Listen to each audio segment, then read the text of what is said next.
Okay, bye. From the top. Like it never happened. Like it never You're happened. listening to the Wicked Theory Podcast. We're very happy to have you back, even for a short visit. And here we go. Broadcasting to you live from Thanos' thrift shop, where all bedazzled left-handed gloves are half off. This is the Wicked Theory Podcast.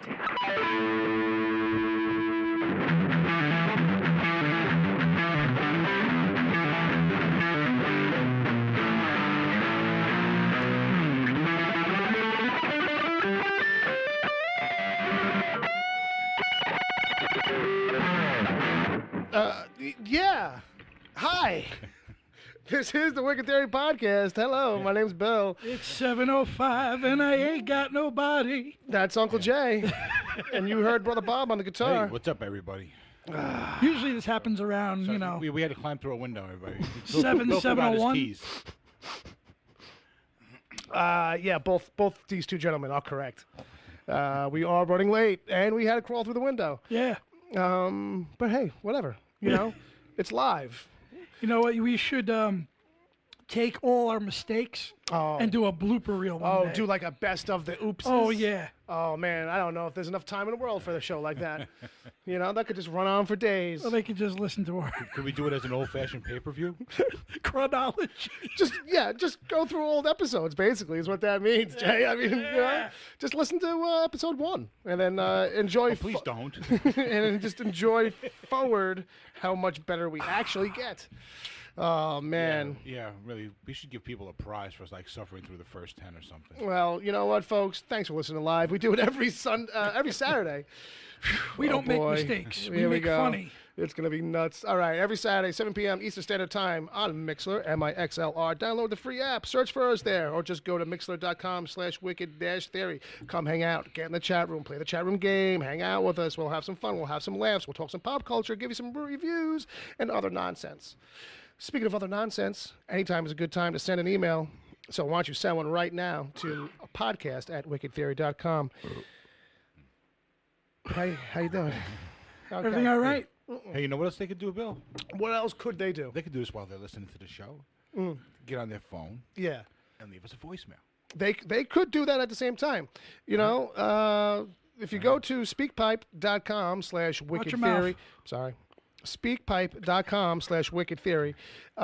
You can leave us a voicemail, and we'll get to it next week because I'm not set up for that this week. But that is a good call, Bob. Also, folks, something else you could do. Maybe it's the holidays and you need some gift ideas. Agent Palmer and myself, we did a little special episode, a little holiday gift guide. You might have seen it in your podcast feed. Go check it out if you haven't checked it out. It's some interesting suggestions on there. Some of it's ridiculous, some of it's not. All of it's a little silly. So even if it's practical, it's still a little bit of a silly idea. It's not just a cereal bowl. I'll say that. Apple Jacks. You could have Apple Jacks in it, that's for sure. Oh, it's like crack cocaine. Apple Jacks? Oh, yeah. Are you smoking it? I prefer the Fruit Loops Snorting myself. it. Snorting it. Aren't Jay's- they like the same thing? Yeah, kinda. But actually, you know what's the Fruity Pebbles are the best because it seems like you get the most dense scoop of flavor. It is a You know, full... of sugar. Yeah, Yeah. It's almost like just scooping sugar out of the sugar bowl yeah, right? I mean, You that's know? just it. and You know? you're chasing it with the high C. Now you're talking. I never thought of it before, but yeah, Fruity Pebbles, that fruity thing is kind of like tasting like a high C drink, kind of. Basically, what they do is because it's just cheaper. They make Frosted everything Flakes. taste like tropical fruit punch. Right, no, you're right. So, folks, if you're in the chat room, let's play a chat room game. All right, kids, if you're in there, and we're gonna see who's in there in a minute. The chat room game is movie mashups. We pushed it off from last week because there was not enough people to play. And I don't care if there is What or the fuck isn't. was that about, people? You know. Really? I don't want to yell at them too much, Bob. Humps. I know we don't want to scare them off. We only have a couple at this point. Yeah. Wesley. But these guys, these last couple that are holding on, they're like ticks, bro. You probably can't shake them off. You know what I mean? Yeah. They're So going to show up here one day, aren't they? Yeah, probably. I mean, give it enough. They're that type. Give it enough time. It's all right. Let them. Well, you're not going to be here. You're only here 1 day a week. I'll be here when you need me, please. Jay, get here quick. I'm about to be murdered. I'm 10 minutes away. 15. All right, I'll cover the toll. Anyway. Okay. Movie mashups. That's the chat room game. Examples include Last Jango in Paris or Indiana Jones and the Last Starfighter. Take two movies, mash them together, kids. Surprise us, entertain yourselves as you guys commingle in a chat room. And let's see who's in there. Who are we talking to today? Well, you want me to go through it? Yeah, hit me with it. You got you and me. Okay, that's good. You got Palmer. Okay. Because we're going to count him today. Yeah, we're always going to count him. Benny Livewires. Benny. Hey, Benny. James B. Fuck Yourself. That's not nice. Be And nice, Bill just told me to be nice. You got to be nice, too. and Mr. Belvedere himself, Wesley Wesley. Ryan Gabbs. Young Wesley. All right. We got some people. We got a couple of kids. We got This is peeps. James we're talking We about. got some peeps. No, I wasn't telling you to silence. I was covering my mouth. Silence! I was about to clear my throat. But I realized it looked like the international sign for hush. I wasn't paying attention anyways. You thought that was going to slow him down? Good point from both of you. Again, 2 bells. All right, 1 for each. But yeah, so that's going to set that up. That's going to get us into the groove of things. That's how we're starting this nightmare of an episode. Sometimes things start rough, but then they go good from there. Give it a chance. They level out. You're right. We did have an episode where that was like the name. Starts crappy but ends strong. I think was the name of an episode previously. I think that's the name of all our episodes. That's like the mantra. We're gonna start shitty, but we're gonna end pretty good. All right. So let's you know what? Let's roll right into the news. People, check out that holiday gift guide.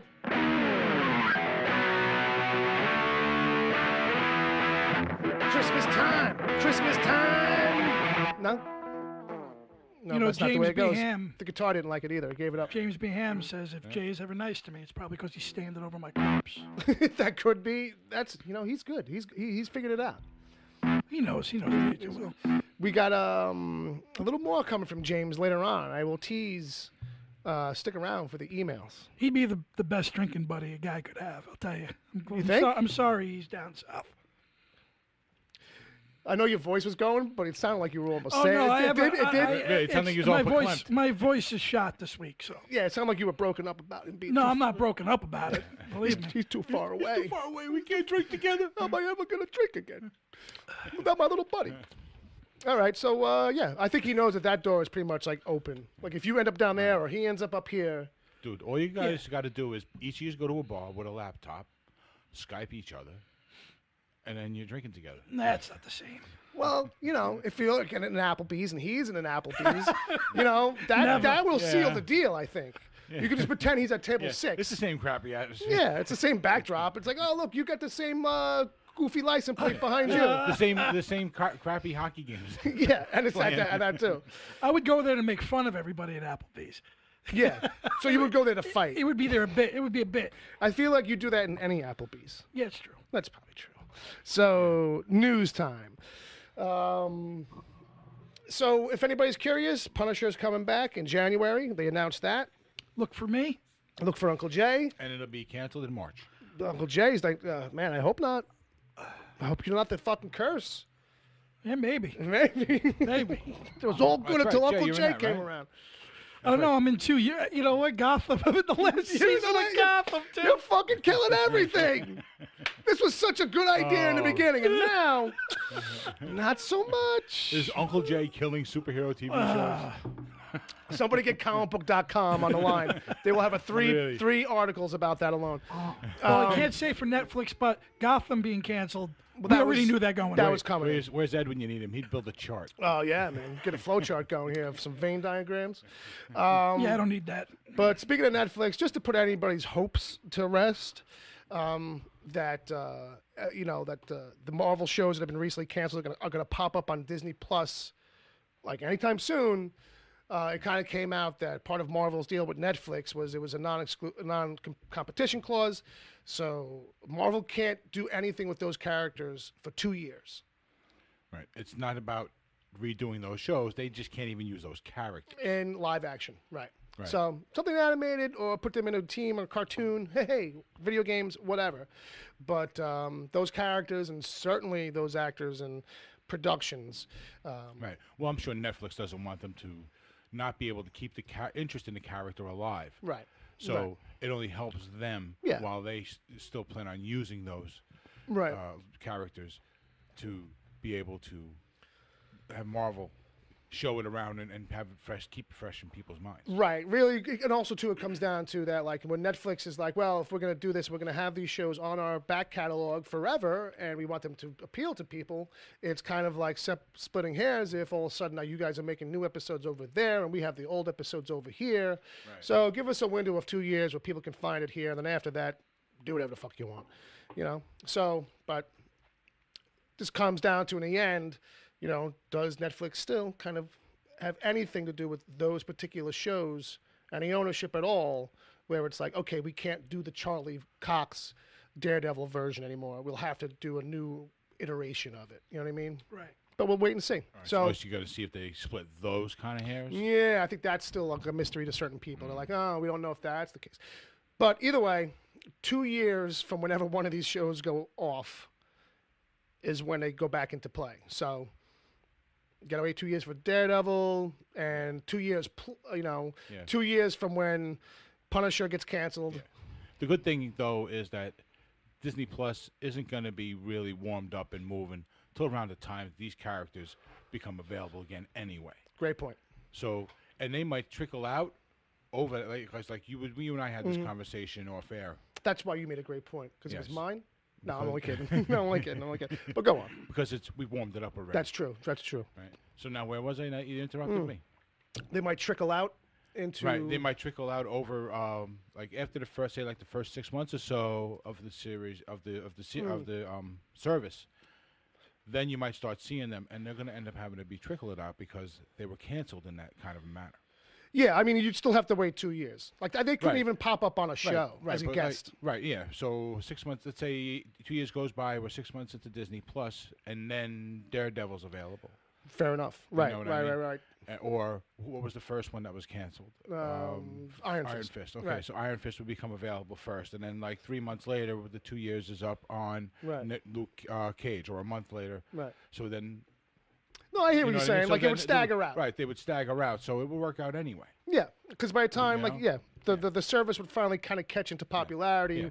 It would figure itself out. And here's another one I just thought of too. Another point too, because they're gonna if they want to do anything with any of these characters as soon as possible, they're gonna go into production before the time they should be able to go into production. Before the 2 year time period is up, and we'll start hearing about it. Yeah, they'll start stirring some stuff up. Yeah, right. Yeah. So for sure. Yeah, you'd start hearing like little buzzes. Right. Putting it might the team take together. 6 months to put everything together. Yeah. So you might start hearing trickles of, this guy was made showrunner for this. Right. They picked a writer. This kind of stuff. That's true. That's true. So just want to point that out. I know people have a lot of hope that there's going to be some quick turnaround once Disney Plus starts up. Yeah. And that's not even going to be Disney Plus's mode. I think they're really going to be shooting for the stars. I mean, we're going to get to it again, but between the Star Wars shows and the couple of Marvel shows they announced, it's like they want to go super high caliber with this first run of stuff. So we'll get back to it. But what I do want to tell people about is a new version of Monopoly. Oh, I didn't hear about this. Based around pizza.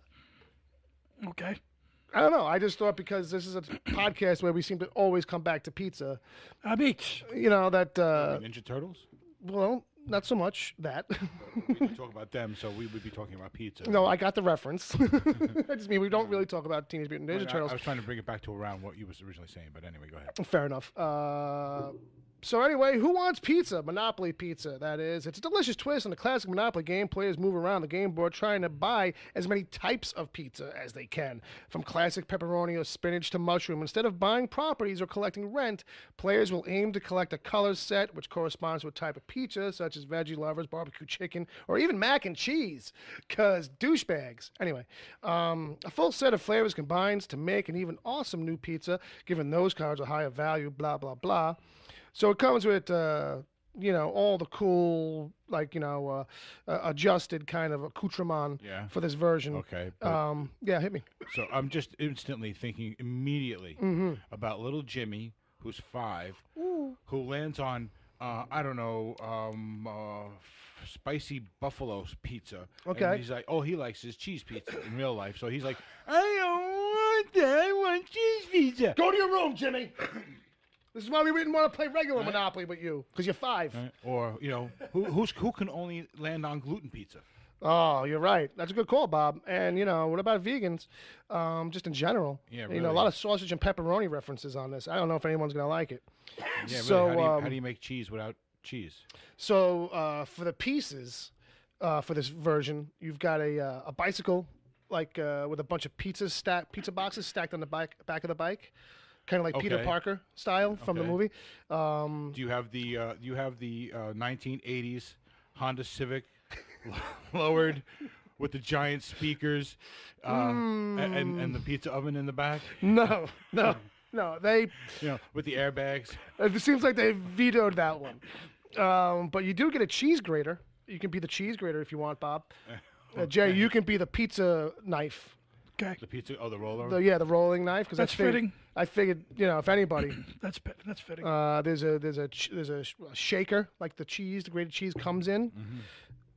I think there's a meat grinder or a bong. I can't tell really what it is.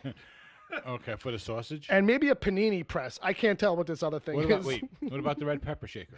Well, that's what I mean. It's like the grated cheese or the red pepper would come in that glass. I thought maybe there'd be 2 different colors. One would be white for the Right. Parmesan, and one would be like little red and yellow dots. That might be the high-end set. This is just the cast shitty steel. But if the high-end set is made with all different types of exotic woods to make it look like pizza. Yeah. So I mean, don't get me wrong. I feel like the only thing this thing is probably missing is some kind of turf war that would break out from all these pizzerias and stuff kind of going on here. Is there spaces for the fake calls? For fake coal? Fake deliveries. Oh. You know what I mean? Like you're going around the board and suddenly, it's a fake delivery because there was a. You get jumped, right? You get jumped and robbed. Or you get jumped and robbed. Instead of the free parking, you get jumped. Or maybe instead of going to jail, you get right. jumped. There you go. That's how you lose 200. That's how you lose 200. That's what it's missing. Really? It's Instead of get 200, you lose 200. Right. Or you just get lost in the woods. Because what if it's rural? Oh, with free parking, how everybody uses the money, uses it to put money in the pot. Now you gotta pay to keep going. It's like a fee. Go ahead and continue on your way. I understand that. Like paying the troll. Like Monopoly. There's different kinds of Monopoly. Sure. To make it over food. Yeah. Is a stupid fucking idea. It's a stretch, like nothing else. It really is dumb. Because at least with a lot of the other versions, like you could do places. Like this is literally just like you go from sausage to pepperoni instead of like from Park Place to Boardwalk. Or and you know what I mean? But the what I'm trying to say is like I can see some people having it, but to actually market this as a big fucking thing, I think it's kind of stupid. All right, Jay's giving it the old.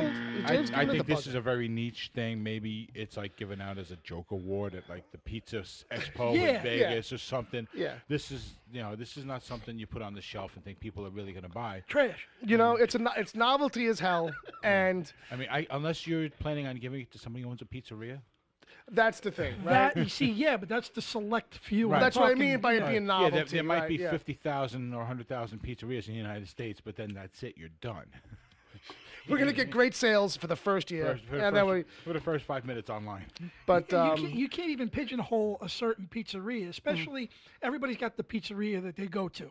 Oh, sure. You know what I mean? Sure. So it's like, you have a Tony's. Well, that's what I thought it would be. Ray's. Like, that's what I thought it would be. It would be like, a bunch of different pizzeria places, very generic kind of pizzerias. No, the only thing you can do is the franchises. And but you know what I'm thinking, too? Like, there are so many fucking pizzerias in America that no matter what kind of generic named pizzeria you want to make up, there's probably about 50 of them right around the fucking corner from you. Right, they're all named that. Right. You know what I mean? Yeah, well, because look, in Lawsuit City. In Manhattan, you have the chain Ray's Pizza. Sure. And then you have the original Ray's Pizza. Right. You know what I mean? That's 2 right there. There's 150,000 Tony's pizzas. Right. Exactly. How many? How many Al's Pizza? Right. Vinny's Pizza. So what's nice, what's cool? It comes in a pizza box. nice touch. So is the Ninja Turtles Blu-ray set. Right, so it's a lot of stuff nowadays. You're right. Someone's giving out T-shirts right now in Put pizza the boxes. fake grease in it. That would be the thing, right? To have the fake grease stain. Yeah. All right. So people. But it's been done before. Was what I'm saying. You're right. No, you're right. So people, if you're into it, look for that at a store near you, or maybe it's a Christmas gift for someone you love or hate, depending on how you view this particular gift. Beach. Beats. Brother Bob. Yeah. Brother Bob, over to you. All right, well, I don't have mine. Oh, there it is. Well, okay, it popped up. So you want me to kick it off so you can pull it up, or you're good? I got. Well, so basically, like the first thing is, we all know about Deadpool. I've heard of him. The new version of Deadpool 2. Sure. Deadpoolier, I think it's called. We'll go with that. Right. So basically, Deadpool has been accused of religious discrimination. Okay. Jesus Christ. Of course. Because of the ad. All right. Because if you see the ad, he's basically in there in The poster. The poster ad. The poster ad. He's there like in this Jesus pose with the angels all around him. And the angels are everybody from Deadpool's life. Sure. Basically. And so it's lifted from an actual. It's lifted from an actual religious painting. Sure. Basically, the Mormons. That's the Jesus Christ Latter-day Saints, the Church of Latter-day Saints. I remember. That's Mormons. Okay. Is all upset because to them it basically is sacrilegious, singling them out. It's making a mockery of a painting called The Second Coming. Oh. Okay. And it's a prominent in the Church of the Latter-day Saints. Okay. So these Latter-day Saints. I'm just saying, So these are the same people that believe that there's an extra book. Yes, right. And it's here it was found here in the United States, in Utah. Yeah. Jesus came here. Right. Gave John Smith some special manuscripts that he wrote. Right. Yes. It was all very, very convenient. Right. So for John Smith. Not to pick or say anything. Yeah. I mean, look, faith is a faith. A teaching is a teaching. I get it. But you basically believe in Jesus, who was originally in Jerusalem, came here. Yeah. Well, in like the 1700s or something like that. And when he decided to come back, he picked us. People feel free to correct me. I'm not. You know what I mean? Sure. I don't mean to be disrespectful. So. But. So. There is the fact that they're being a little bent out of shape here over a movie poster. And it's like it's not even like outwardly offensive in any way. I don't think in the image. Like he's not really doing anything. He's just kind of standing there. It's all very homage. Have you seen this, Jay? I did. It's a character poster. Like everybody's a floating angel behind him. Right. It's meant to be spoiler humorous. alert. I think it might be all the people who die in the movie. I don't even know. Maybe that's why those people are angels. Like, you know what I mean? I don't even know. But like. I think if you're going to start worrying about your paintings being parodied, you're late in the game. Yeah. Because the other religions are in line in front of you, Mormons. I'm sorry. It's a parody along the lines of any other parody. It takes something that exists and it looks at it for a way to poke fun. Right. And in this case, it's not even really poking fun at it. It's just taking the source material and making something funny from it. Yeah, and not even like that big of a funny pun. It's just a riff. Like you almost have to know that original image to get that it's a Mormon joke. Right. If it's even a joke per se. I just think that they're just really trying to, they were just looking at the source. It's not even the same image. It's right. It's like a reference. It's like used for reference. It's used for reference. At most, the Deadpool picture is a lot closer up. Everyone's a lot closer in. In the original picture, there's a definite path, which looks like Jesus was coming between everybody. So this is a very different image all around, and they're just really, I think, getting a little bent out of shape on this. A little scoop from the chat room. James B. Ham says they also believe Jesus and Satan are brothers. And one day, they will be gods of the open planet populated by their kids. And granted, I think he was typing that a little fast, but we got it. Let me. We got enough. Before he moves to the next thing, Sure, let me just say one last thing. Yeah. What do you got? I don't think it's sacrilegious at all. No. I think this is just, again, another lash into our culture of people just getting offended over every little goddamn thing. Yeah, this is really... realistically, a graphic artist or group of them looking for a source to use as a kind of a template for their own creative idea. Yeah. And this is what they came up with. So there's going to be familiarities involved, and that's it. Yeah. You know? I mean, it's you have to have a sense of humor. Yeah. You know what I mean? You can't be offended by every Yeah, little well, we live in a fucking world. thing. Did you hear about this though today? This because we live in a world where they're saying that Santa Claus needs to be transgender, not to offend anybody. All right. Well, we'll get onto that Well, next time. That's another thing. The last thing I just want to say that I had originally thought that this was a bad idea to make a PG-13 Deadpool, Right. but the way they're doing it, Oh, because yeah. I watched the trailer for it Right. 3 days ago. I didn't realize it was out already. Okay. But fair I enough. need to go see that. Yeah. Because Yeah. there's a lot of the funny. Oh in that. yeah, Yeah. it's That trailer hilarious. is Hilarious. The fact that what we were despising about a PG-13 Deadpool is exactly what they're playing on. Well, And what's that is funny? brilliant. What's funny is from the report that I got is that everything that we basically described of them doing with Fred Savage Yeah, is is- exactly what they did. Right. So I'm just gonna say I don't think I deserve a writing credit, but something, just a little nod. That's you know just what I mean? coincidence. Just a coincidence. I know. Well, also too, it's How like about, how about obvious free movie bit. tickets? You know what I mean? But You know what? While we're on it, real quick, it's not in the notes. I'll drop this in here since it's kind of we just kind of set it up. Speaking of free movie tickets and Deadpool. So remember when the Avengers trailer launched and the website brought you to the Deadpool trailer? Did you see this? No. So there was an official, well, not official, but Avengers Endgame would bring you to the Deadpool trailer, and everyone was like, "Oh my god, brilliant!" They fucking, they did. Turns out it was just a guy who, like, right around when the trailer was coming out or that day, right. got the domain name for Avengers Endgame and Avengers Endgame movie, and was like, "Hey, Marvel," in a tweet, he's like, "Hey, Marvel, I'll gladly give these to you for 2 tickets to the premiere." Just saying, like, you know what I mean? And like, nobody, like, no response. And then all of a sudden, he was like, on his own, he was like, "Oh, you know what will be funny though? I'll just link it to the Deadpool trailer." And then from that, like, all of a sudden, what's his name reached out to him. Ryan Reynolds. Ryan Reynolds reached out to him, and he was like, "Wow, that's great. It's amazing." And then Ryan Reynolds' management was like, "Okay, what's your address? We're going to send you something." And so Ryan Reynolds, if you don't know, has actually got a gin that, like, it's like his, and, he's branding it. It's his company or whatever. It's called Aviation Gin. And so they sent him this steel briefcase kind of thing with the logo and all that. And when you open it up, it's got like these sick fucking headphones in it and like a bottle of Aviation Gin and like some other thing. And he was like, "Yeah, this was cool. If anybody wants to buy this, let me know." Like, he's immediately trying to sell it for 2 tickets to the premiere.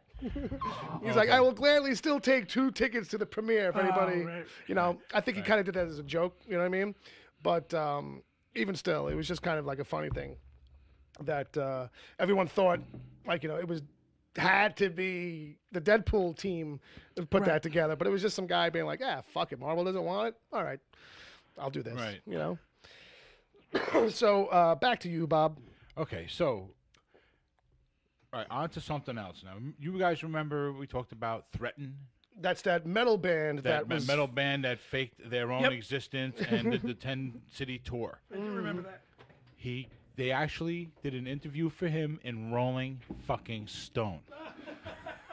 Okay? But they wanted to get to the bottom of it, was the thing, right? It wasn't like Rolling Stone was like, "Hey, check out these guys." They were kind of like, "What's the deal here?" Yeah, they were getting to the story behind it. All right? And so something's up here, and I actually can't get to the link. It's just actually Fair enough. My phone is. All right, so basically, the story says he's basically come up with this thing where he said he was back home in Michigan, Missouri, somewhere, whatever, in a small town, and he got sick. Right. And he's scared. It was a life-changing moment for him. Oh, okay. And then from that moment on, though, he felt like he could possibly die. Oh, okay. So he threw everything to the wind. He took all his money. Oh, yeah.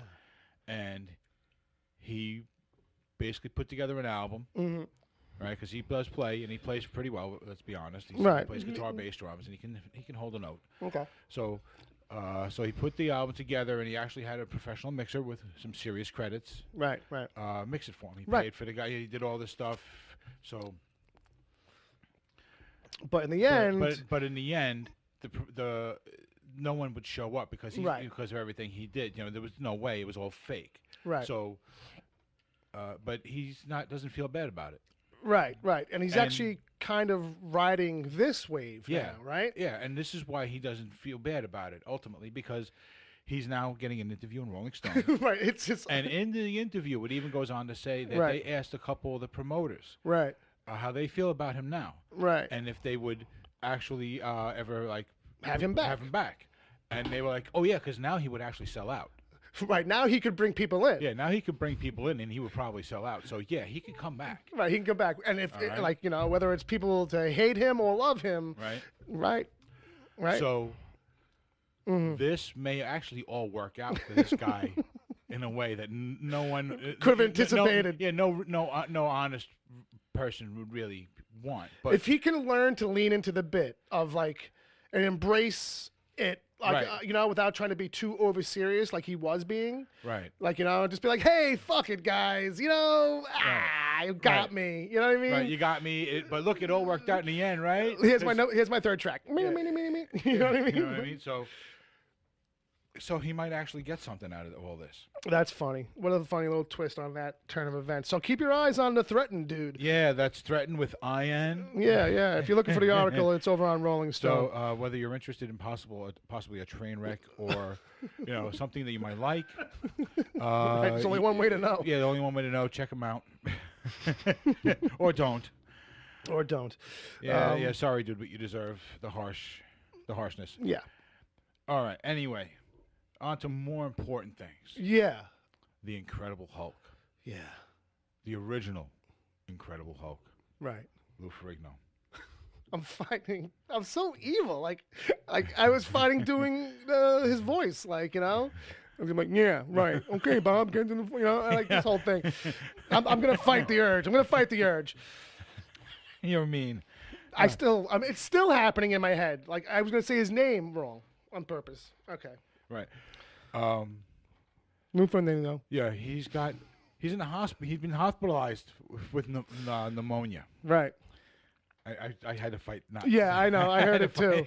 I'm like, that was a missed opportunity. You could have said it like you were deaf. I was like, no, I got it. I got to do it straight. Poor guy. So so even the Hulk, I guess, after years of not getting more gamma radiation. Right. It all dies, and you get a little. You get a little weak. You can get a bug, I guess.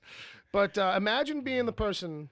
Yeah, but he's not big no more. You can see in the pictures there. Yeah. He's gotten a lot smaller. He's a lot older. Yeah. So he goes in for a vaccine shot for a pneumonia vaccine, and basically, I think it just got administered wrong. Like the person who shot him up just like missed the vein. He ended up with like water accumulating in his bicep.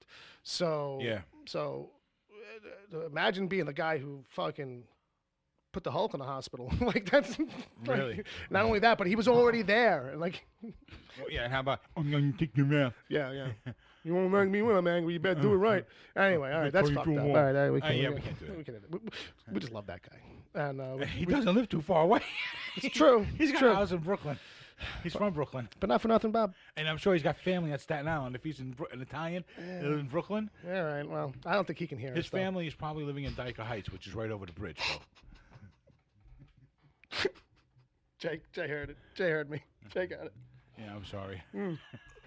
No, you were covering for me actually during that, so I could slip it in real low. Anyway, so but he's gonna be okay. I think is the thing. But his kind of thing is like, hey, just be careful who you let do it. But you don't have any control over that. Like when you go get like like how do you spot the bad nurse until it's too late? Like you know what I mean? Or the person who's good. Like you don't know. Right. How anybody's going to administer a shot. Yeah, well, he's basically saying here that make sure you watch the guy take the needle out of the package. Well, that's true. So it might have been like because there was it got a little dirty between the unpackaging and getting into his arm. So maybe that's what he's hinting at. Yeah. Water could be an infection. Sure. All right. I mean, we're no doctors here, folks, but keep your eye on yours. Yeah. like how I saved that. I was like, where am I going? Lou Ferrigno, feel better soon. Yes, please, and don't beat us up. All right. Now over to Jay with some news bits that he's collected. Well, apparently, yeah, Henry Cavill, yeah, also known as The guy from the Immortals? Hank? No, what? I don't know. What do they call him around the house? No, the guy who plays Superman. Yeah, I know him. The British guy. They said that he's not done. He's still Superman. He's still Superman. All right, folks. Okay, what's going on there? So apparently on the red carpet, Entertainment Tonight asked Jason Momoa Okay. if Henry Cavill was done. And he's like, yeah, why? What'd you He hear? says he's absolutely not done. Right. So, Good. which raises, some questions on whether he makes a brief appearance in this, if it's, okay, I or got you. who knows? Right, I think you would just be kind of like, hey, I didn't buy it from the start. No, yeah. I don't think any of us really did. No, I think this is something along the lines where, he's just keeping himself open. But, yeah, I mean, it looks like DC is starting to get themselves on track here because the early reception of Aquaman is that it's, pretty exceptional. Yeah, it's got good pre-buzz. Yeah. And, overall, I only saw one reviewer who kind of said it gets a little wishy-washy. Well, I could kind of see that, too, from the trailer. Maybe He also at certain didn't like points. Schindler's List, so fuck him. No, but everything sounds like this is going to be a really good one. No, it does. Really good one for DC. It finally. does. So this is good news because I actually like Henry Cavill Yeah, as Superman, I'm good with him as Superman. as our fans know. I certainly am not in the mood to start looking for a new one. Yeah, with the record they've had on finding new ones and the difficulties, etc. Yeah, this is a good one. Let's kind of keep him around. you Maybe know? it just meant that they had to let him out of his original contract so that different things could happen for everybody involved. Yeah, I don't even think it went that far. I'm always of the mind that it started somehow innocuously, where someone wrote a fucking stupid article that spun something out of control to now the whole internet's like, wait a minute, is he leaving? And he's like, no. Everyone's like, no, he's not going anywhere. We're just not working on a Superman movie right now, but he's gonna be Superman in the next one, whatever it may be, or wherever he pops up. What's next, Jay? So Disney, I've heard of him. Lucasfilm, I've heard of him. they dropped the official cast for The Mandalorian. Right. They're done now? Because it feels like every week there's another person. So I'm I'm hoping thinking that this is the main. this is the finalized. This is the main crew Good. of what we're. So as you know, we've gotten Nick Nolte, we've gotten Pedro Pascal, we got Right. Gina Carano, Sure. but we got Carl Weathers, Okay. which I'm very happy about. You see him coming out of I retirement. think they're building a council of old badasses. I think, yeah. But why not? But why not? You're right. These You know what guys I mean? aren't working. And why not put them to do something? You got Giancarlo Esposito, Mm-hmm. who was a character actor that's for the last 30 years. He's in The Usual Suspects. He's Right. in Do the Right Thing. Sure. You've seen this guy, African-American actor, really damn good. He's there. You have, this is weird, director Werner Herzog. I saw this too. I was like, was is going on? Why is Werner Herzog in the movie? And probably the reason you just made fun of him for is probably exactly the reason why We he need got a guy in. who looks older, really good And accent, and talks like that. and looks like really fucking stoic. We need like a Palpatine type. Right. And I think he fits that bill. And I'm trying to get the other names of the other two, but I'm just Emily Swallow, Emily Swallow. Omid Abtahi, That's yeah. and that's looks like that rounds it So out pretty this much. looks like this is And your a- steady, ongoing Yeah, cast. and a slew of great directors coming in to do some work on it too. Bryce Dallas Howard, Taika Waititi, Rick Fumiyawa from Dope, and Derek Chow, who did episodes of Jessica Jones. I'm sure Favreau will do one. Yeah, well, he's leading it, so I'm sure hopefully he'll do more than just the first one. He'll probably do like bookends. That's what a lot of these guys tend to do. And it's not like I'm not excited enough to see something like this. Right, But I think this was the answer to that Boba Fett film. are you turgid? Are you fucking turgid for this Mandalorian or what? I'm a little excited. Okay. I had a feeling that you might be. So, on a down note, as usually the last thing we do is a rest in peace. Sure. But Sondra Locke, most people know her as Clint Eastwood's girlfriend for like 15 years. Sure. She did 6 movies with him. Yeah. She did 6 really damn good movies with him. She Yeah. did. Sudden Impact, The Gauntlet, Gauntlet, awesome The movie. Outlaw Josie fucking Wales. Yep. Well, she Classics. passed away at 74. Rest in peace. you know, and you know, Clint's like, I outlived you, you bitch. this is a loss, you know. And she was also a director. If anyone has ever seen this one film called Impulse back in the early '90s, it was a gritty crime drama, but you know, it was a female cop Right. Okay. going into the hooker underworld, kind of a thing. Okay. Okay. So, yeah, man. I mean, you know, she had some talent behind the camera as well. So, Godspeed, rest in peace. yeah. It's sad to see her go on the day Clint Eastwood puts his last movie out too. So. Yeah. Interesting. All right. So that's going to wrap up the news section. And then we're going to head over into a little bit of a thing we call the chat room game. Oop, that's the wrong music. All right. What was that, the Limelight? I got the bell within reach here for the first time. Oh, in do you? decades, So All right. it seems like decades. Well, Bo was keeping it away from you for a while.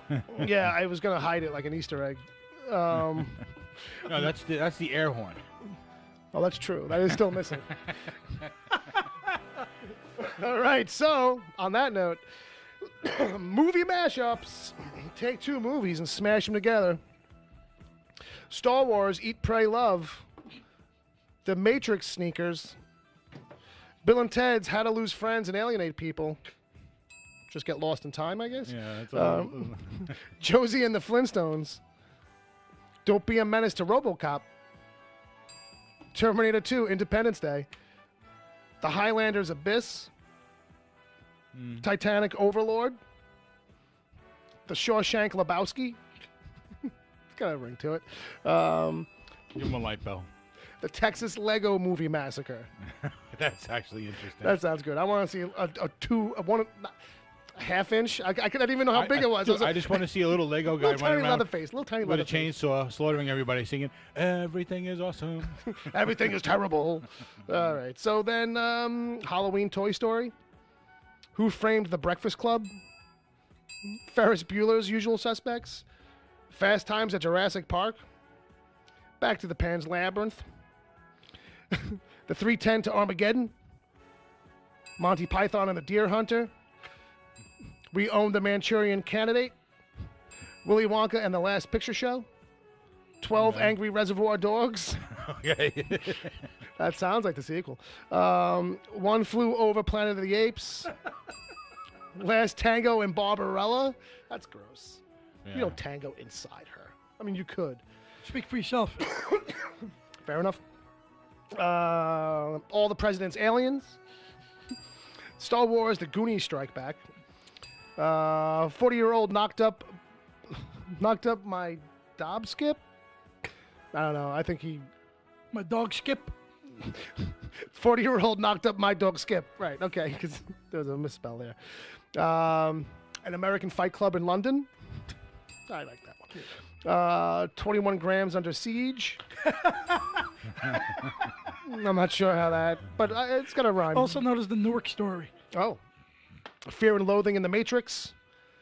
That's pretty good. Saving Private Jackie Brown. Okay. 12 Clerks. 12 clerks. That would be scary. Having 6 Randalls and Just even if they're all different Dantes. guys, just 12 jerky clerk assholes. yeah, getting just nothing 6 guys like Dante, 6 guys like Randall. and only getting like the bare minimum of work done. Oh God, the conversations though. Oh Snatch, Where Art Thou? Shrek of the Dead. The Butterfly Effect Reloaded. Almost Famous Hidden Dragon. Mary Poppins Boogie Nights. And the Thin Red Weekend at Bernie's. Thanks for playing, kids. They can't all be gems every week, but there was a bunch of them. What do you got? There was a few good ones. What do you got there? How about Avengers Endgame? Oh wait. Oh wait, no, that's Sorry. that's not gonna work. that's Remember all right. Highlander Endgame? That's okay. Oh, there you go. Well, That's, what that's about the Presidio Adventure instead of the Poseidon Adventure? the movie starts upside down, Yeah, and we just go the basically. whole fucking movie. It's just an upside down ship. It's just what we're doing. It's just how we do it around here. All right. It's kind of like what I feel like sometimes, like just captain of an upside down ship. That's That's disgusting. the towering little people, Aw. right? Instead of the towering inferno and was it Gulliver's Travels. Wasn't it? I'm thinking of the one with all the midgets in it from the 80s. It's like Time Bandits? Under the Rainbow, or Under the Rainbow, yeah. right? That was the movie about the making of The Wizard of Oz Okay, all right, with right. Chevy Chase. Gotcha. Oh, Yeah. well, I didn't. No, so I'm thinking of something else. Yeah. So it's nothing but like dwarves running around. Right. And Chevy Chase, like, being a dick probably the whole movie. Yeah. Well, this was early before he got to that he was stage. still like smarmy. I still no man. He from everything I've read about him, he's been a dick since day one on SNL. I have heard like a lot of. Well, it does seem like there's a lot of fucking jerky stories about him.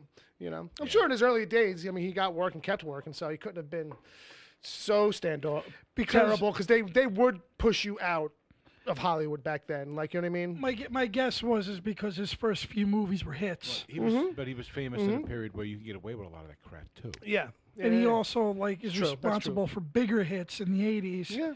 And then all of a sudden, it just disappeared. I think he probably got a little.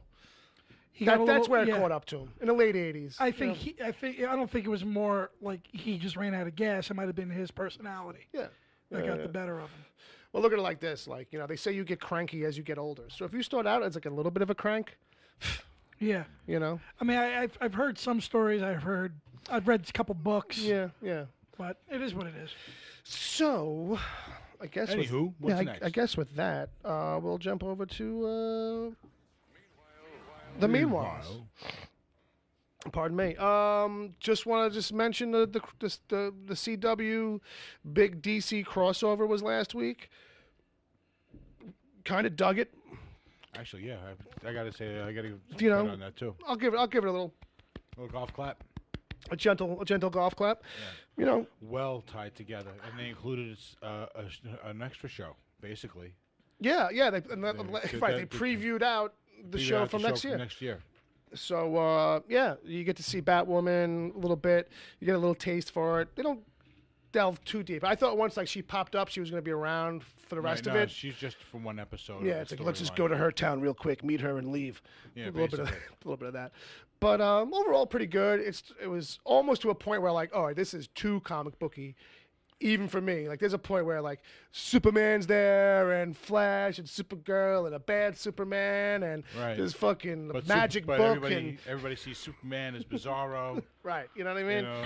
And I'm like, yes, the actor is ugly, but what can we do? Just don't look at Lois Lane. She's even uglier. But that's just me. That's just me. I won't get too deep on it, but that Lois Lane.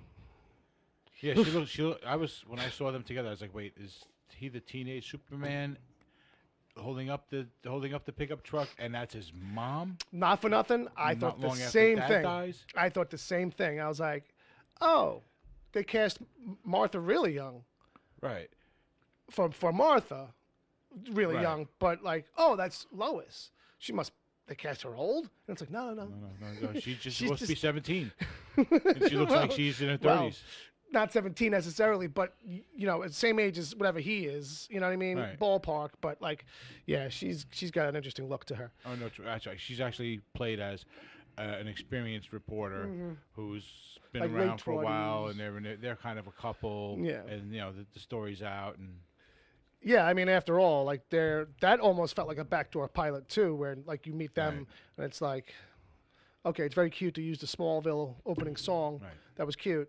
it was almost like you were seeing the opening episode for Superman on the farm. Right. You know, it's the farm show, and any minute now we're going to have a kid. Yeah, he's going to pull the plow across the field. And, Yes, but really quickly. He gets the chores done like that. Yeah. So if you haven't caught up with that or you want to, it's standalone enough for sure, where you can, if you haven't been following, you want to just dip in and check it out. You know, you got to jump through all three shows, but it's worth it. It's a fun little romp.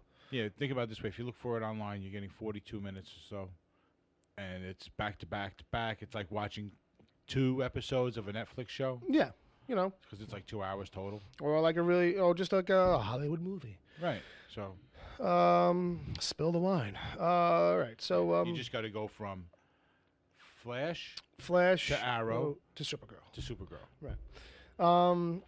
And speaking of threes, I just want to give a recommendation out. Some of you might have heard about it and seen it already. There's a documentary out called 3 Identical Strangers. And it's really good. I dug it. What's interesting about it for the setup is that, this kid goes to school. He's college age. He's 19. He goes to college first day. And, like, as he's walking up to the building, like, people are like, hey, what's up? What's going on? And he's like, wow, these people are friendly. And it's like, then he starts to realize, oh, no. They think they know me? Like, okay, that's weird. And then, like, people are specifically calling him this other guy's name. And then as he gets into his dorm room, and this other guy comes in, and he's like, oh, shit. You look just like Ed. You're like his fucking double. Were you adopted? And he's like, yeah. He's like, oh, my God. Like, your brother was going here. Like, you know what I mean? And because this kid transferred in. Right. And the other guy happened to have just transferred out, I think, is how it goes. But either way, so these two meet. And it becomes like a little local newspaper sensation thing. Like, oh, my gosh, this is crazy.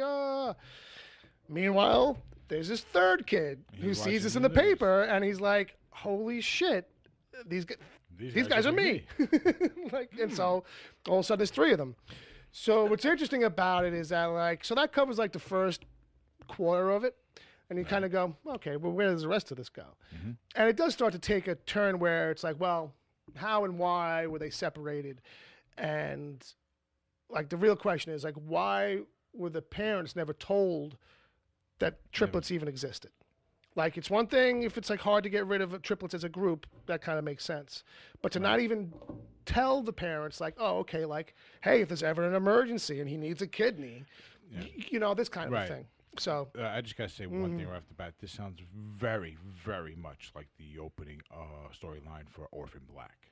Yeah, I mean, don't get me wrong. Like, and when you watch it, there might be other elements where you're like, "Whoa, that gets really close to some like kind of like Orphan Blackie type shit," where it's like, to say it was nefarious might be going too far, but it gets kind of like fucked up. It's like, some fucked up moral questions are raised about like what's the right thing to do in certain situations. So not to give it away because that's the kind of like the second half of the movie, and it takes that turn where it's like feels like a reveal of sorts. So I don't want to give it away if people are going to watch it because that's the reason to watch it. Right. Because right on the surface, it's like, hey, there's a movie about three triplets who find each other. Okay. So it's like, okay, well, what's the hook? Well, the hook comes. But it's worth it. Three Identical Strangers. That's my recommendation this week. And I think Jay's got a couple things for us. Yep. Yep. Yes, Chiefy. So I caught up on some movies this week that I missed, and ones that I was shocked to find on Amazon Prime and floating around and Netflix and stuff like that. The first one I want to bring up is a Amazon Prime movie called First Reformed. Mm-hmm. We've spoken briefly about this. It's Ethan Hawke playing a minister. My doppelganger. He's playing a minister of this church that is being restored. It's one of the first Reformed churches in upstate New York that they've kept renovating and keeping for historical value. Oh, okay, basically. Sure. And things kind of psychologically go unsound from there. You know what I mean? Okay.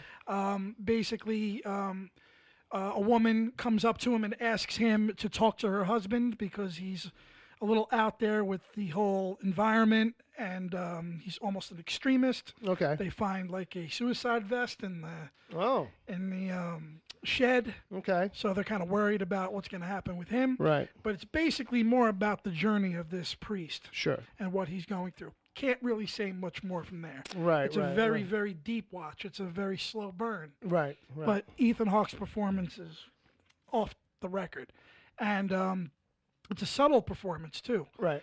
He's been getting a lot of notoriety for this. He's been winning a lot of critics' awards. So it's on Amazon Prime. If you have Amazon Prime, take a look at it. First Reformed.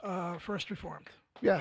So that's a cool. That's I've heard a lot of good things, and I've been get ready for a deep to watch. Yeah, it's kind of like what held me back. I think a little Paul bit. Schrader is the guy that wrote Raging Bull, Taxi Driver. But as far as directing, the last few years, I mean, he hasn't been doing well for himself in directing. Okay. They're very, very lower budgeted messes. Yeah. So this is actually probably him going back into what he used to be. Okay. So Netflix, I saw Outlaw King, or as I call it, Braveheart 2. Right. Because that's exactly what it is. It is with Chris Braveheart. Pine. Yeah, it is Braveheart 2. It is the follow-up in a way. Historically, yeah. Actually, it's like, if you know Braveheart front to back, I was a big fan of that film. Here come the Longshanks. Yeah, here comes Robert the Bruce's story now. I remember these guys. I remember these names. You know what I mean? Chris Pine is playing Robert the Bruce. Okay. Okay. Not a bad job. I gotta say, you know, I'm into that kind of historical, medieval kind of tale. It ain't no Braveheart, but it's a good attempt. Okay. You know what I mean? It's got a lot. The thing is, when you're going to tell this story, regardless, you're not telling William Wallace's story. Right. You're telling the next, but you still need to. You have a lot to live up to. Yeah. You know what I mean? Because that's a big fucking movie. Yeah, better to probably not carry in any expectations. No, really. I mean, people already know the story. Yeah. Because people that love Braveheart, they know the whole story of that. Right. Fair enough. So, I'd like to see a little more of that. There you go. And this goes in there. Okay. This goes right into that wheelhouse. I don't want you to elaborate because it was kind of spoiled for me. But there are some intense scenes. There are a couple of bloody, intense scenes. Yes. So if you're squeamish, because we were talking about people being squeamish earlier. There's forewarned is forearmed. There's some intense violence. Yeah. I don't think it mirrors the or maybe there's not as much of it as there was in Braveheart. That's what I heard. Like Braveheart has a lot more action and intense scenes. Right. This has got a couple of choice ones, but they're pretty intense. There's one in there particular, yes, that I there's know one all in about. that you know all about. Yeah. Yeah, that got room for me right away. So that was a very high cash for me. I enjoyed that, and that's on Netflix. Very good. And so, and then This next one's in the garbage? The next one is close. Was I had to, as an Italian American, I had to watch Gotti. As an Italian American, in order to stay true to your heritage. Let me tell you, well, a lot of people. In order to not get kicked out of his heritage. Oh, fair enough. Well, yeah, I can't say too much bad. I can't, you know. But let me tell you what's good about it. Okay. It's John Travolta. Okay. You know what I mean? It's good, John Travolta. It is a very noble performance from him. He's trying. It's not even a trick. See, John Travolta's always been a steady actor. Sure. That's what got him out of Welcome Back, Kotter. That's what got him his fame and fortune with Saturday Night Fever and Grease. He likes to strut. Yeah. And you don't know about we don't have to go into his 90s. We don't have to go into Battlefield Earth. But now he's back into that. I knew you were coming with one more. I knew. Yeah, but he did kind of bounce from that. He was still kind of doing stuff. Hey, he cut after the dreadlocks. He was good. But now he's kind of not doing much anymore. Yeah. But it's a reminder of how he can really still hold a film. Yeah. And he really is invested in it. Right. The shame of it is that he's surrounded by a lot of stuff that's not that great. Listen, there's 60 between producers, executive producers, and co-producers. Right. There's 60 people involved. And the budget was $10 million. So it was a hot mess to begin with. Yeah. I think it sounds like a GoFundMe or something. It's because of, first of all, Kevin Connolly is an actor from Entourage. Right, yeah. And he's your director. It's misdirected all over the place. Yeah. You know what I mean? It took a lot of hands to get it done. There's an attempt here. Okay. That in better hands. All right. It could have been something gold. special. Not only that, there's another Gotti film. We spoke about this. I've actually showed you some clips. Yeah, the classic one. That even to this day still holds up. Oh, yeah. You know what I mean? It was much more, I think, grounded. Yeah, okay. And a lot more intense. Sure. Might have been a better performance, too, because Amon DeSante really goes... He eats the curtains. If you're going to give 100, he goes 200-300. Yeah. But not to say that Travolta didn't try here, because he's the only reason. But I got to trash it. He gives it the bang. There's one thing, though. There's Stacy Keach is in it, and Leo Rossi. These are character actors that have been around for years. They're giving you great stuff, too. There's just not enough of them. Okay, right. I can see that, though. You know what I mean? It does feel like a thing where when you watch a trailer, it's like, oh, okay, there's a couple of people, but... And they're not given enough to do. Overall. I used to love watching Mike Hammer. Yeah, and the thing is, when you see him, there's scenes that you can take out of this. I'm like, well, that's not bad. Right. Okay. Yeah. That was they stand out in a way when you finally get to a scene that's good all around. Which is the shame of it. Yeah. Right. All right. So it's a hey, Go on YouTube and go watch the 1996 Amanda Sante version. avoid Travolta, go for Armand. If you're curious, take a look at it. Don't expect much. Yeah. Well, that's what that sounds like for sure. And that's on Amazon Prime now too, so you can watch it for. Amazon Prime. Having a good time with Amazon Prime. Yeah. It's Optimus, I didn't tell you about my jingle job. it's No. Optimus' brother, right?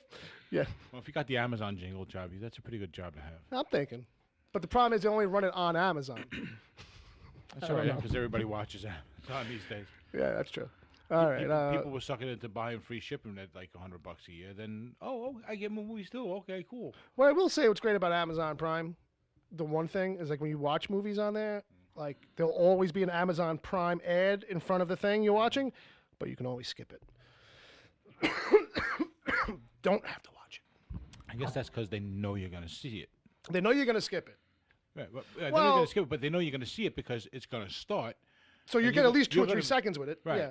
I mean, and then all they want is that first 4 or 5 Yeah. seconds anyway. That tiny exposure. Sure. Baby, it's cold outside. It is, though. I mean, not right now. It's another thing that somebody's complaining about now. I don't know if you've heard about Oh, this. no, No, everybody's that's heard like about 3 or that. 4 years ago. It's not Was new. it really? Yeah, it's not new. Internet time, yeah. An internet, and that compressed, decompressed kind of weird I've internet only time. heard about this. No, yeah, last or it week. might have started Yeah. only a couple years ago, but it really got some traction this particular year. But every year it gets more traction, where it's like, oh, if you listen to the song, it's kind of like a fucked up song. But that's true of a lot of songs. That's bullshit. Yeah, well, I mean, it's all up into Well, interpretation, it's not every breath you take. right? You know But what I mean? It's just a know. song written in a time Yeah. where you had to speak a certain way, between men and women, yeah, to get anything across. And this is what they were doing. And now today, because we speak differently, and Right. things mean different things. It it feels sounds like there's different. another layer of context And there's that there not. really wasn't No, at the there's time. not. No, Everything was very innocent back in the 50s. You have to remember that. And not even that, but when they did kind of play coy about like, oh, we really have a double meaning, it was usually a little bit more obvious. And that double meaning followed it from its inception forward. Like this double meaning is being found now when you look at it. Like, you know what I mean? Like a thing that has like a double meaning, like, or has like a subtext to it, like it's always there. And if like when this thing comes out to even back in the 50s, it's like, oh, hey, this song's about this, but it's really about that. It's like Bob Dylan songs. You always do like a Bob. That's always kind of been a big thing in music. Right, but that's what I mean. And that's why, like, the problem is that, like, if you look at something now that didn't always have, like, a subtle context there that we always knew about, you can't, like, discover it later and be like, oh, no, that they meant that then. No, it's just, it's just looking at verbal context and The way I view Right. it is this. Yeah. First of all, it's a song, all right? And you have 2 people involved, all right? Now, if you want to start defining the song yeah, in itself, right, and the girl really doesn't want to be there, she won't fucking be there. right. You know, Right. you know what Yeah, I'm yeah, saying? yeah, yeah. So they're pillow talking. They're kind of, she's Yeah. probably playing coy and probably, Yeah. you know, it's a little dance. That happens, Yeah. especially back then. Yeah. So this is just more people complaining about bullshit. Yeah. So if you want to hear my take, look up Vic DiPotato's. Oh, his spin on it? His spin on it. Oh, is- I can is only fine. imagine Yeah. because it's like, you know, Yeah, he did one this week or last week, that- and I said that's exactly how I feel. Yeah. I want to meet him. did you then get stuck in Vic's fucking videos for like an hour and a half? Because that's easy to do. Yeah. If you fucking sided with him on that, there's nothing that Yeah, I don't think Yeah, you'll not But, see. at the end of the day, Yeah. as funny as it is, Sure, he's right. Everybody's offended, yeah. and it's ridiculous now. Yeah.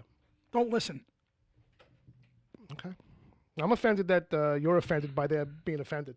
I really can't stay, baby. It's fucking cold outside. Fair enough. I'm offended that you're offended, that he's offended, that they're offended. Most of us should just be offended that we think- haven't moved on to the next thing, probably. I think I'm offended Nobody's that this has offended. gone on this They long. want more of this shit. They like this stuff? If you're enjoying this in the chat room, let me know. I mean, I don't know. Yeah, we I could don't all know. turn into Rodney Dangerfield 1, 2, 3. It's no problem. Yeah, I mean, we're not already doing that The kind Remember of his bad album? one-liners. rapping Rodney. Yeah. Fucking Jesus Christ! Get me the fuck out of here. Now you got to find that for the in between. Well, No. Sam Kinnison's was great though. 'Cause he actually got metal artists to do his stuff. Yeah. Yeah. But he did Wild Thing. He did a real easy one too. Well, he did a few after that. Too. Hey, at least- but he started thinking he was a rock star. And you know what? Sam was only doing covers. At least Rodney was doing originals. Oh. All right, we'll leave it at that. Rodney was doing originals, and what's his name was doing Blow.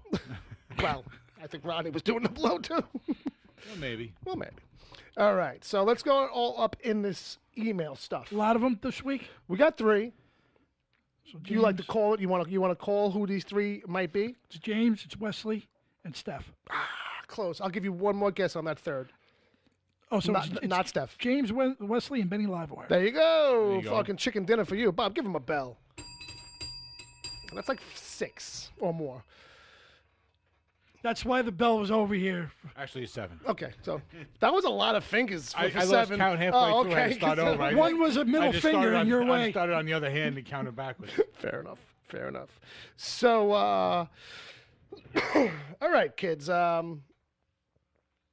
You know, I don't know which way, how to start this. All right, so James, our friend James, he's got quite the interesting email in here this week.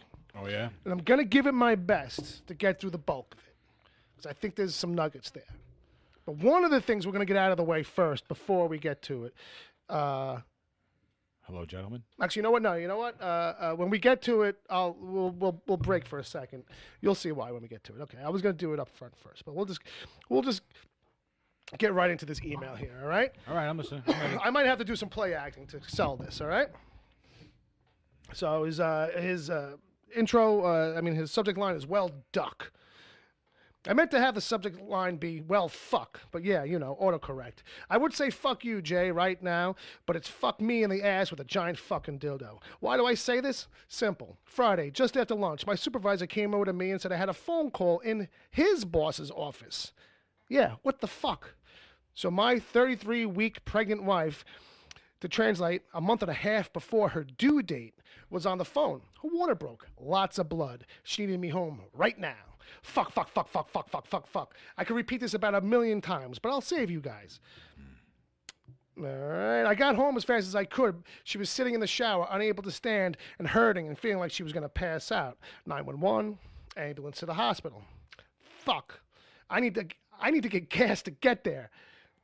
So, I need gas to get there. Fuck. I make 3 wrong turns. Fuck. I'm in shock. Understandably, she's in an ambulance, so it's just me in the truck. Finally, I get to a Valero gas station. I'll be emailing that company tomorrow.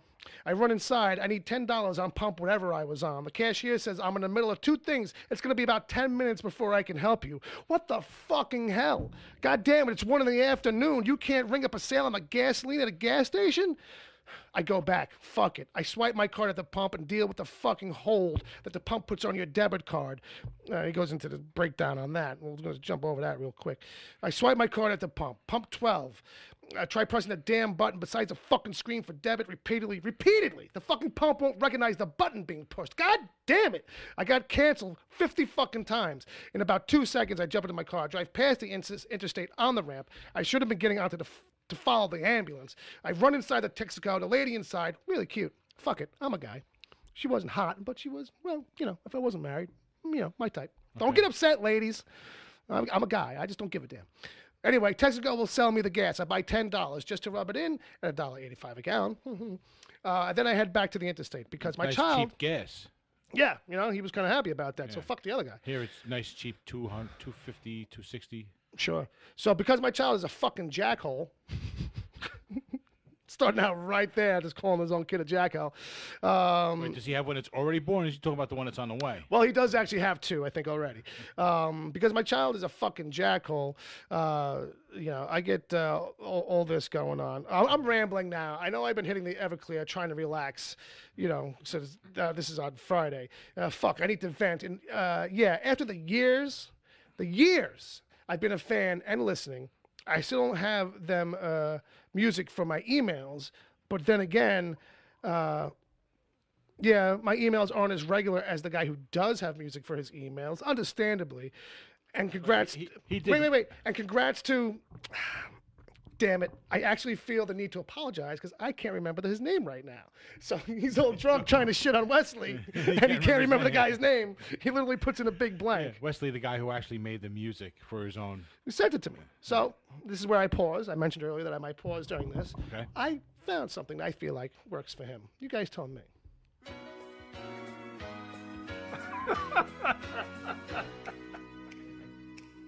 Just that.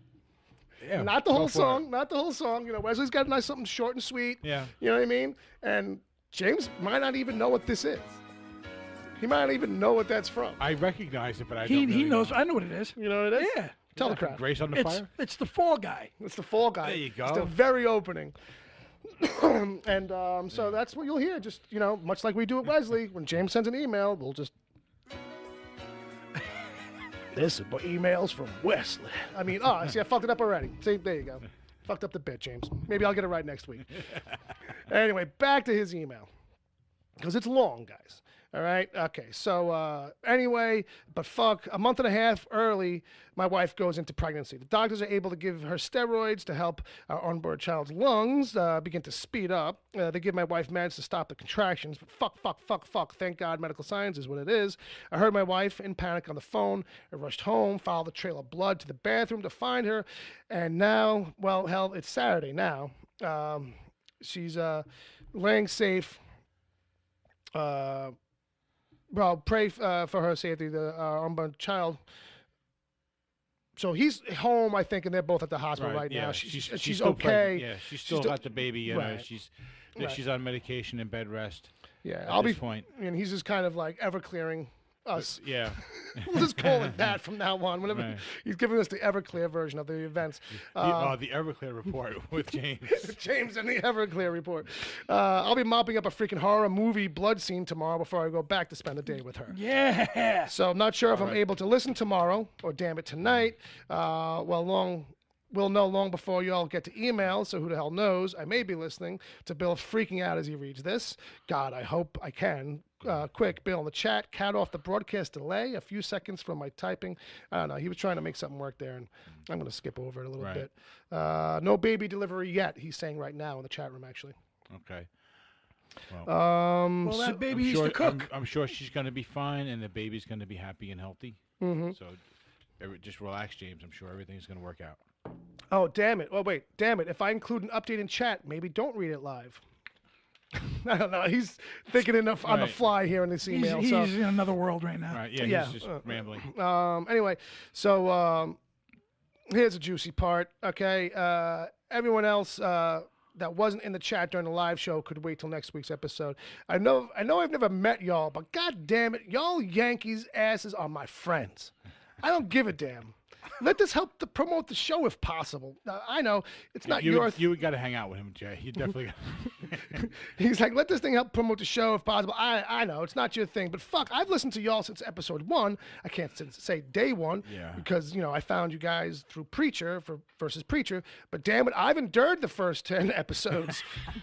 Yes, he did. And he goes, by the way, fuck the contest. And that's if you've listened to the first 10 episodes, you know what that's about.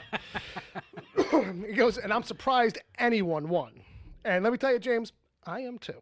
But anyway, he goes, what the hell was my question? Yeah, every email is supposed to have a question. Oh, yeah. I'm hoping that this is a mute point, but maybe y'all already know. Hopefully y'all haven't already discussed this. If he's going out of the way to write y'all with an apostrophe, I'm going to read it as y'all. Yeah, you okay? got it. You got it. I have to do respect. But if you haven't, here we go. What is your opinion of the guy lucky enough to take the one hell of a wild ass guess? He bought the 2 domain names for Avengers. I mentioned it earlier. Right. And then, tweeting to Marvel, hey, I don't even want these. But, if you give me 2 tickets. So we kind of covered it for you a little earlier there, buddy. Yeah, but that was, I think it was a clever idea. Yeah. And well worth the, what was it, like $20, $30 to get the domain names? You got a lighter, Joe? Yeah. And set up the websites. And he got some fucking free gin out of it. Yeah, so, yeah, it was definitely cost effective. He definitely got something worth more than he put in. He in a small way, he, got to know Ryan Reynolds. In a small way. So, does any of this email even make sense? To answer that, who knows, buddy? The middle doesn't, but You know, the beginning and the ending are working out. the important stuff. He goes, fuck it. Hearing Bill read it, Jay and Bob's laughter, Bill repeating and trying to read it. That's good enough for him, I guess. Damn it, I hope I'm able to listen live tomorrow night. Yeah, I think he's got to try and put as many y'alls as he can in his emails from now on to drive you nuts. Yeah. So he goes, and oh yeah, thank you. After all these years, to me, a longtime listeners, you guys aren't entertainers or podcasters. Even Ed, yes, I know I gave him probably more hell than any other emailer. But I was one of the first to say his DC TV report deserved its own show. Which, fuck, I'm drunk honest. I don't listen to it. Fair enough. But y'all are my brothers. Yeah. Maybe I haven't met y'all in real life yet. We may disagree on a lot of stuff in other areas, but who agrees with anyone else on everything? You know what I mean? A fucking phony-ass liar. That's who agrees with everybody about everything. So, damn, this email went long. Bill has probably had to take a break or two, or fuck it, he might have just skipped over stuff. If I can, I'm listening, and in the chat, if not, whoever is listening, my wife and child need the prayers. We're a month and a half before our due date, and fuck. I think from now on, James needs to write his emails out on paper first. And again, like, you know, shorter. I know that he gave the voicemails a shot one time in the past, but I'd always be open to getting a little voicemail from him. Yeah. Oh, yeah. He's always been gung-ho to jump in and try the new stuff. Yeah. Anything we do. Yeah, You know? he's always given it a shot. Yeah. So It's all right. he's got some extra James, stuff there. Next time you want a song, though, you got to work it out yourself. Yeah, I mean, if he wants something different, it'll Right. have to get approved, but you also have to send it because, you know, Right, I don't know if he's so technically you inclined. You got to do the legwork on that one. Yeah, I don't know. Well, James, I'm just going to say this is what happens when you don't wear rubber. And That's how that goes. You should have I'm learned just your kidding lesson. you. I'm just kidding you. I wish your wife a successful birth. Yeah. I know she can't leave the hospital until she gives birth. Could be a month, could be a week. I just wish you the best, man, and go fuck yourself. Yeah, I'm sure they're going to wait until they think the baby is healthy enough and the mom is healthy enough, and then they're just going to go ahead and do that. Sure, yeah. But I will go down. I will have a couple drinks. We'll howl at the moon a little bit. yeah, when you get a vacation from your new movie career, or it's true. You get a gig down south. Well, the old man lives in Georgia, and so that's more you than go. halfway. Yeah. So if he wants to meet me, Fair enough. he's got a state and a half to go through. We'll put that out there. He's got some quick comments in here that he was dropping as we were talking. He's like, oh yeah, that was about like a $900 gift that guy got from Ryan Reynolds. And then he says, there's just something funny about hearing Bill say y'all. Y'all. Uh-oh, I think he's going to take my idea and run with it then. Yeah, he might. He might put me through my paces. Run a verbal gauntlet of Southern twang. Yeah. Well, speaking of. So thanks for your email, James. As we move on to the next one from Wesley. Hey, you gentlemen. Wesley. What is a song that you would not be able to leave the car if it were playing? What's a song that's kept you in the car besides to make Twitter videos, Jay? Well, that's just any fucking That's song. I was digging on this one. You know what I mean? You know what? There's something about Led Zeppelin's rock and roll. Mm-hmm. It is probably their most, well, maybe not their most played, but it's one of the most played. And I have a thing where, you know, I can't listen to Hell's Bells anymore. Okay. Or worse, You Shook Me All Night Long I can't Sure. listen to at all. Sure. Even though I love AC/DC. Right. Rock and roll is just a fucking kick-ass fucking track. That if you're listening to that, and you're already it's only like a 2.5 minute song. Mm-hmm. Yeah. You know what I mean? Like, if I'm on my way to 7-Eleven and I come back, I'll listen to the end of that. Now, that's the one that starts out, it's been a long time since I rock and rolled. Yeah. I don't believe him. I feel like he rock and rolled the day before. At the Believe- very least. believe- I think he's rocking and rolling right then. Constantly. I think that guy eats, sleeps, shits, especially during that era, rock and roll. I'm It's talking just a- about that moment in the middle of the song. He's rocking and rolling. It's just a very, like, gritty, distorted fucking Oh, fuck yeah. you, man. Oh, it's got Oh, some it's great, phenomenal. And every time I hear it, it's got some great stuff. oh, hell yeah. It's a tough question. Yeah, Like, what's a song that keeps me in the car? I mean, Someone Saved My Life Tonight by Elton John. And you cry. Someone left the cake out in the rain. It would have to be someone that you're not hearing on the radio all that often, or a song that you're not hearing all that radio. Fair enough. Like, it still got that power over Like you. I wasn't sure, but when Jason? Jay was saying AC/DC, I started thinking about the older AC/DC stuff that Bon Scott did. Okay. But even when I say older, I mean the older stuff that he did. Okay. You know what I mean? Not Not just his part of the catalog. Right. I'm saying like the early stuff from that part of the catalog. Yeah, okay. You know okay. what I mean? Sure. Because there's a lot of stuff, early stuff that we here in the United States don't hear, and once in a while you hear that stuff, and that's really cool. Very rare, too. Yeah, very rare. Like, Yeah. Like even the BBC stuff and. Right, like even like the Brian Johnson stuff, like even in to Bon Scott, they play the 4 same fucking tracks Right. from each of them.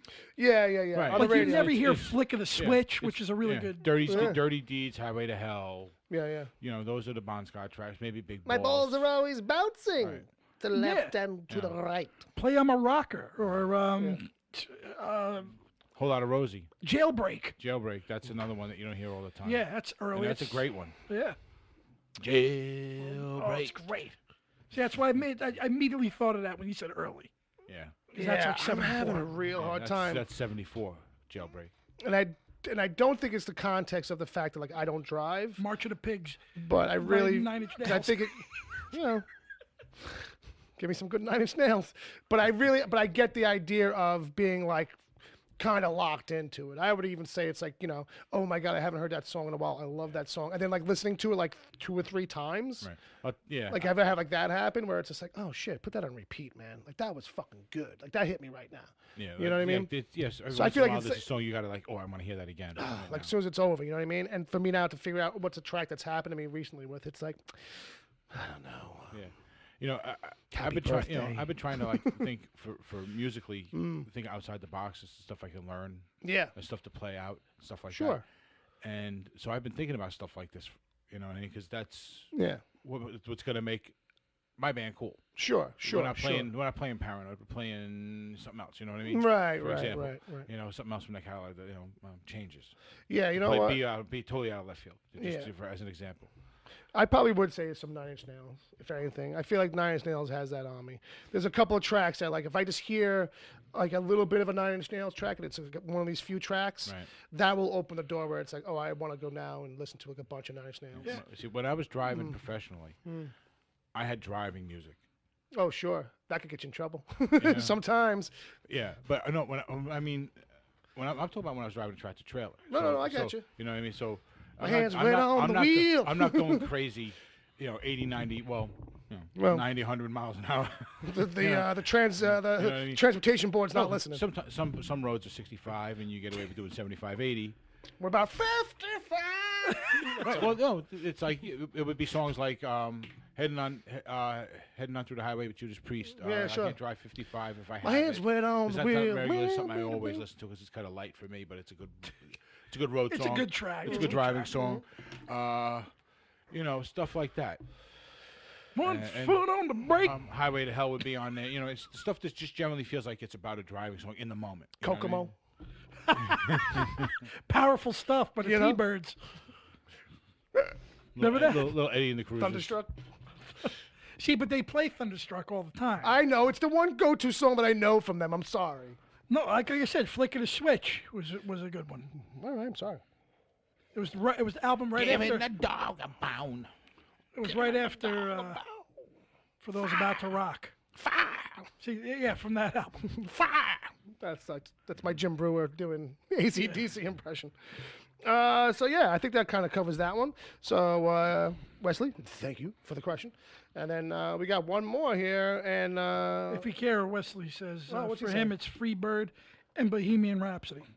fucking Well, Little on the nose. that's a good 35 minutes. right there. You know what I mean? Yeah.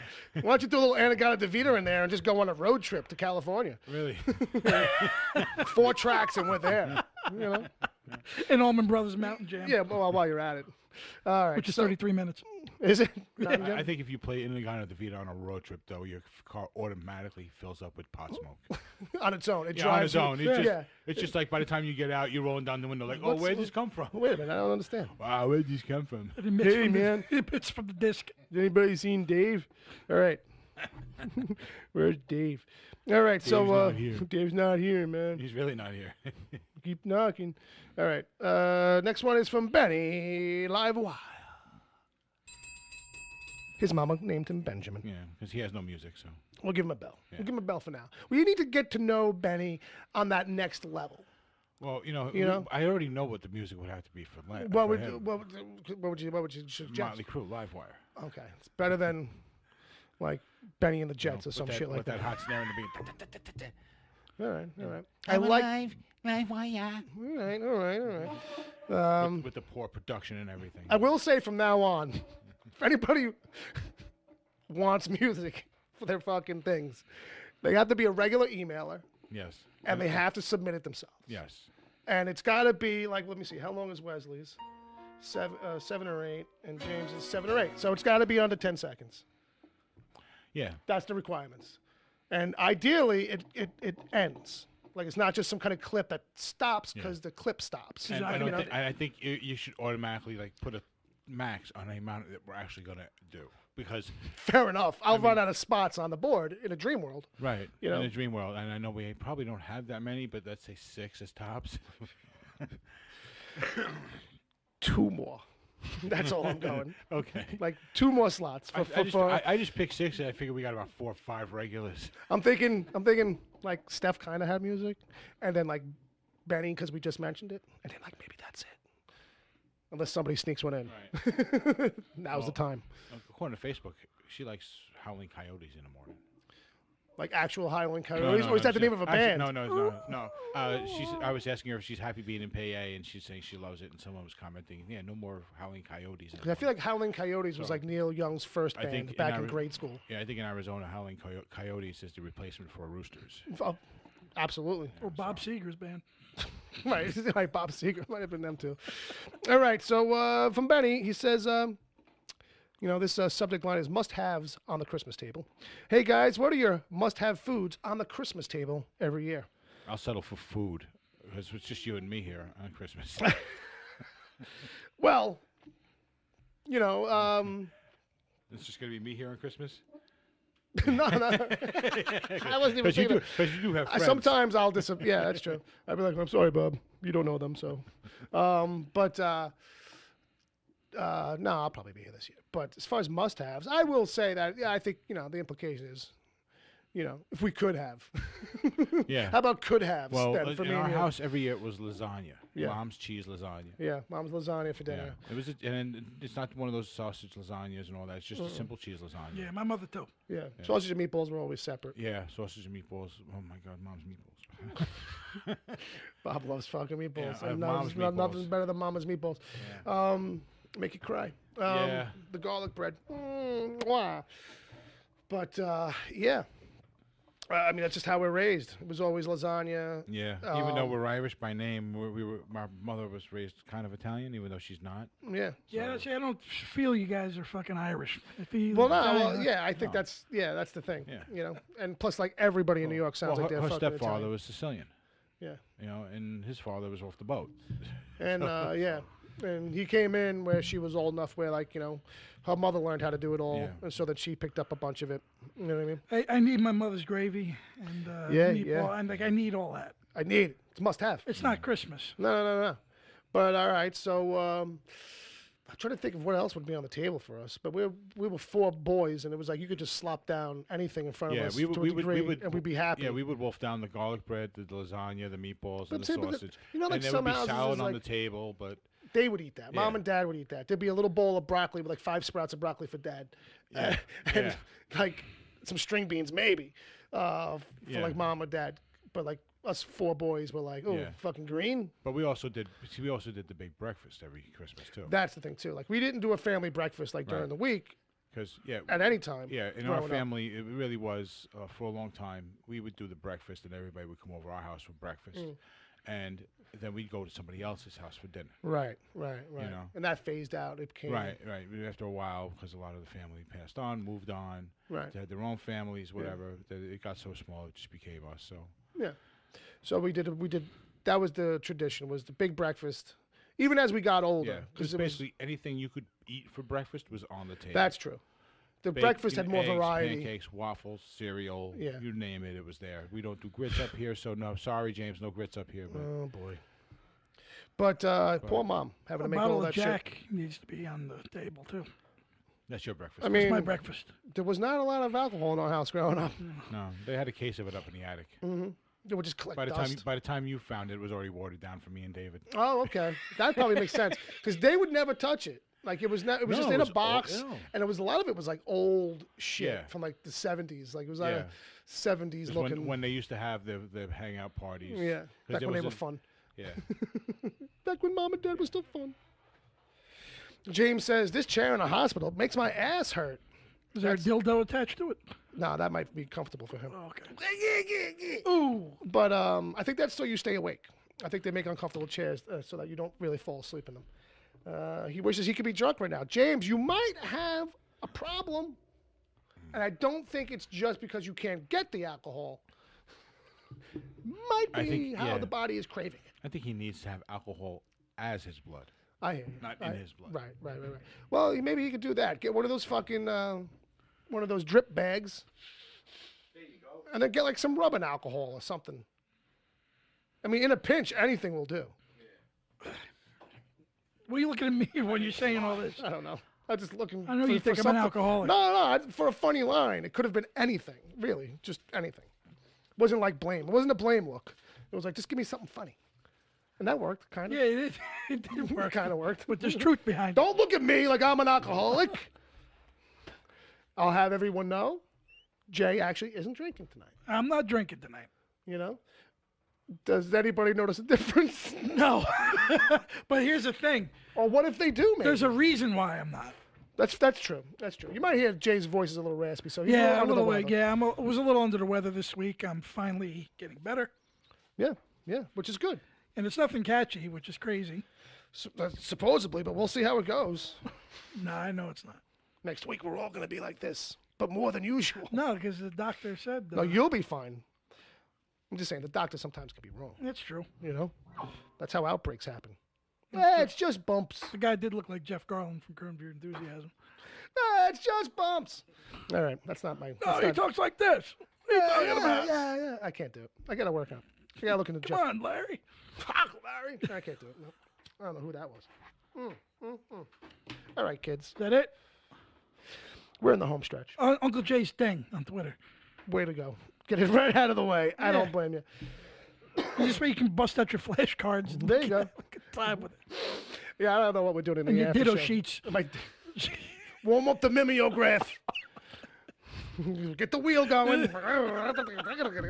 You see what the people are making them. Yeah. I saw it like. I tell you, I grew up in a transitionary time. Like a lot of stuff like that was on its way out, and like. Well, you're a couple years younger than me, but I remember it was. I remember when my, because that's what I mean. Like I remember when my school changed. Like Oh, everything came right, out yeah. smelling like that high alcohol smell. Yeah, of freshly mimeographed or rexographed paper. This is why people died at 48. It would be hot. Like, Yeah. I don't know. Was that a thing? Like, Yeah. would it be warm? the ditto sheets Yeah, they would be. were warm. Yeah, They were like fresh out of the oven. yeah. And then eventually, like I think in like 4th or 5th grade, you started getting like actual photocopies. It was Like a stuff. purplish blue. Yeah. Hard to read. Like heaven forbid it started to fade. It was Yeah, like, exactly. what is this? Like somebody wrote the word name with a line, but the line was like this, going right into the middle of the Yeah, it was sheet. terrible. It's fucking terrible. And there would always be like the cafeteria aides who they paid to go into the. They're working the wheel, Yeah, the big drum, the big Ben Franklin special. I'm dying. All right, folks, stick around. Maybe I'll die on air. It was a way to save time. Let's wrap it up with some plugs and all that good stuff. A quick couple of things. Check out the DC TV report this week, especially if you want to hear more in depth about the CW DC crossover. Check out Ed and Sarah over there every week, giving it to you raw and uncut or as much as they get raw and uncut anyway.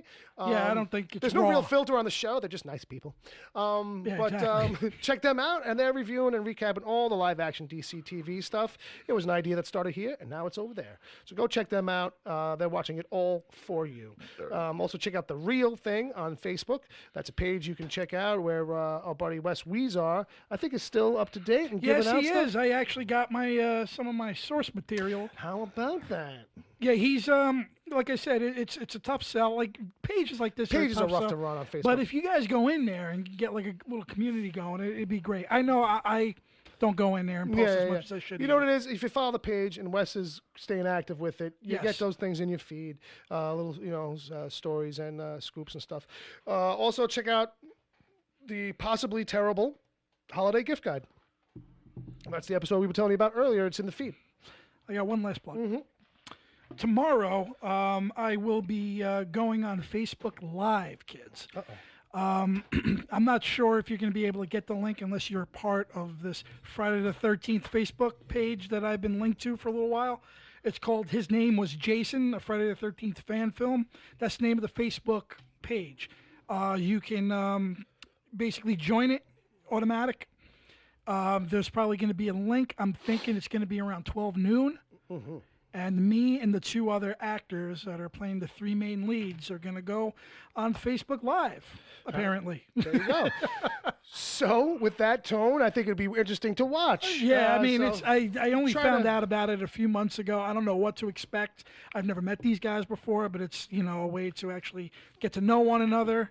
To look over the script, talk about it a little bit. We're not going to run lines or anything. We're just No, going but we're going to give people a little taste of what it's all about. and we're also going to visit a couple of the actual shooting locations and maybe take a few pictures. Well, this will be interesting. And this is going to be in Blairstown, New Jersey, where Friday the 13th, the first film was shot. How about that? So that's going to be pretty cool. Name of the page again?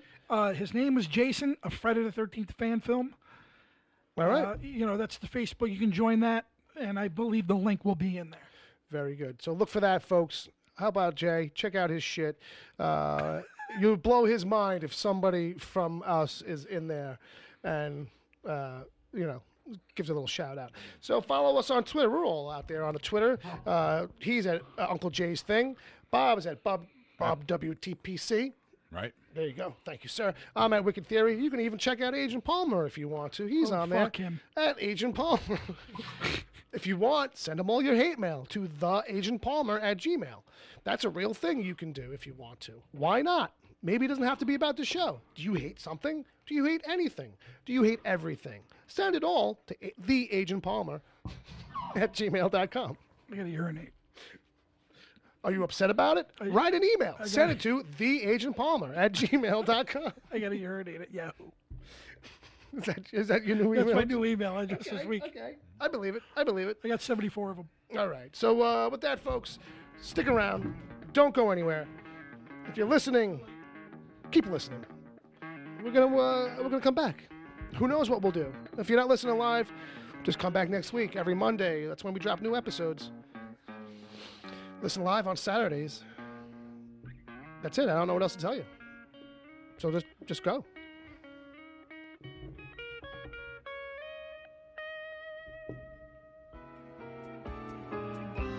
The Wicked Theory podcast is heard live every Saturday at 7 p.m. Eastern until whenever. Just go to mixler.com/wicked-theory. Mixler is MIXLR. Sign up to join the chat. Then click the follow button to get reminders whenever the show goes live.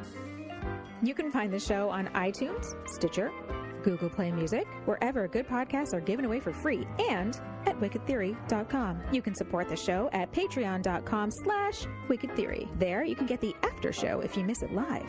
God forbid. Plus other exclusive episodes. As always, send your emails to podcast@wickedtheory.com.